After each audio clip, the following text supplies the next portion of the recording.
Hola amigos, bienvenidos a tu programa de educación médica continua. Les habla el doctor Néstor Ramírez.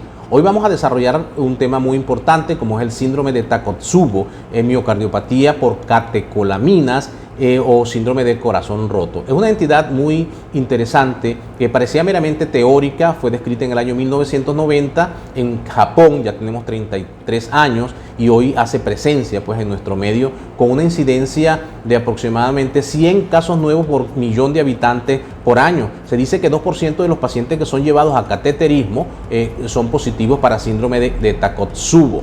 Este síndrome de Takotsubo es más frecuente en mujeres en edad posmenopáusica de 50 a 78 años aproximadamente. No quiere decir que no pueda existir en otra edad ni en sexo masculino. Podría, pero es más frecuente en este rango de edades y en sexo femeninos en fase posmenopáusica.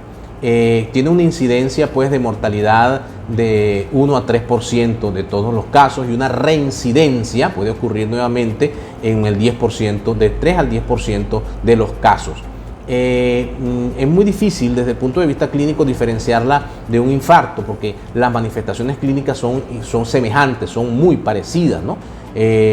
Las causas desencadenantes al parecer es liberación exagerada de catecolaminas como producto de acciones psicológicas, emociones, alegrías, tristeza, situaciones de impacto psicológica y también enfermedades físicas, ¿no? Enfermedades orgánicas, traumáticas, postraumáticas pueden desencadenar la liberación de catecolaminas como por ejemplo lo que es dopamina, noradrenalina, adrenalina, y eso van a generar todas esas reacciones que el paciente va a sufrir. El paciente va a cursar con y el detalle desde el punto de vista semiológico está ese antecedente de ese impacto, de esa emoción antes o esa enfermedad antes de 1 a 12 horas previas.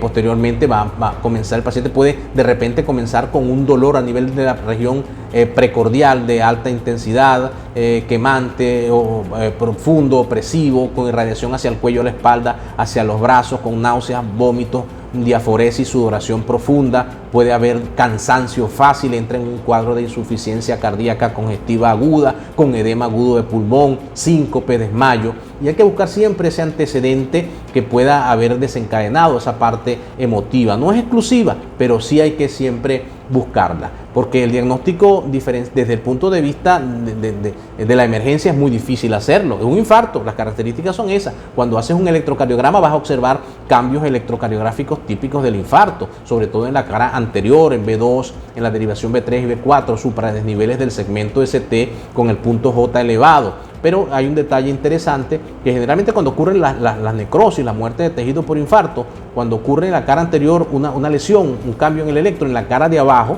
se observan cambios en espejo, imágenes en espejo. Acá no se observa este detalle. También se pueden observar en la cara anterior del corazón en el electrocardiograma unas ondas T muy profundas en forma de gota, muy impresionantes pues a la vista. Puede presentarse también acá. Cuando se hacen enzimas cardíacas o cardioselectivas, puede observarse en el 85% de los casos una elevación leve a moderada de la troponina T y la troponina I, que son troponinas enzimas del músculo cardíaco que se liberan cuando el músculo se daña, se lesiona.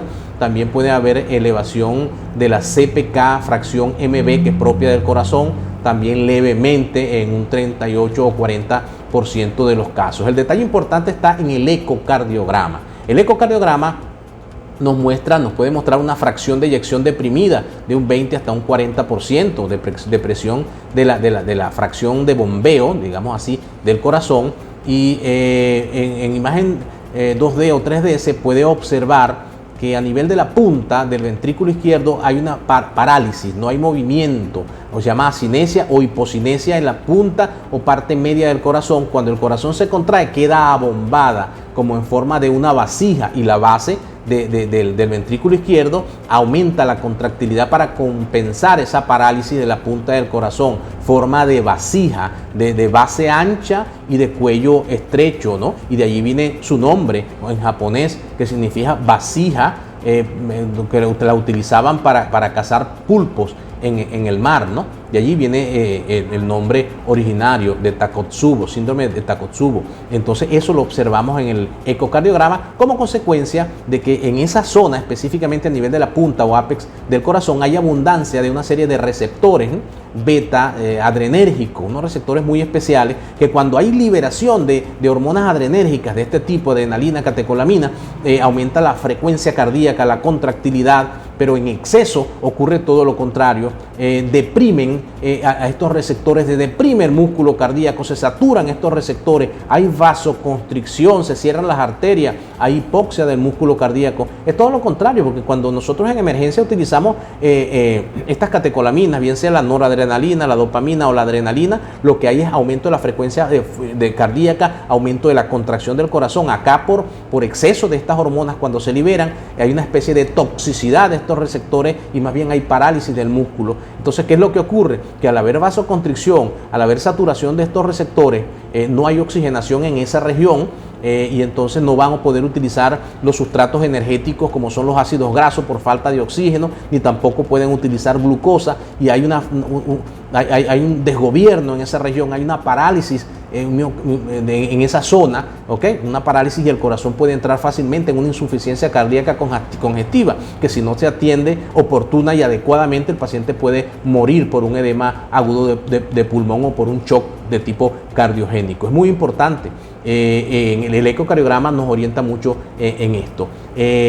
Luego el cateterismo es el gol estándar, porque en el cateterismo nosotros vamos a observar unas coronarias cuando es infarto, obstrucción de la arteria coronaria. En síndrome de Takotsubo las coronarias van a estar anatómicamente normales, aquí no hay lesión. El problema desencadenante es otro, la liberación de estas hormonas que hacen que el corazón se paralice en esa región donde hay mayor cantidad de esos receptores que son susceptibles. Entonces, y va a observar pues la ventriculografía por cateterismo, esa misma imagen pues en vasija de base ancha hacia el ápex, con la base del corazón contraída, pues como esa vasija de Takotsubo que les acabo de describir. Es muy importante tener en consideración esta entidad, estas características, porque recuerda que no podemos diagnosticarla fácilmente. El tratamiento al momento de la emergencia es igual que un infarto. El paciente te llega, utilizas ansiolíticos porque está muy ansioso. Los ansiolíticos disminuyen la cantidad pues, de catecolaminas, inhibidores de la enzima convertidora de angiotensina para disminuir la resistencia al bombeo del corazón que está en falla cardíaca. Se puede utilizar beta bloqueantes para tratar de bloquear la acción excesiva de esas catecolaminas en esos receptores.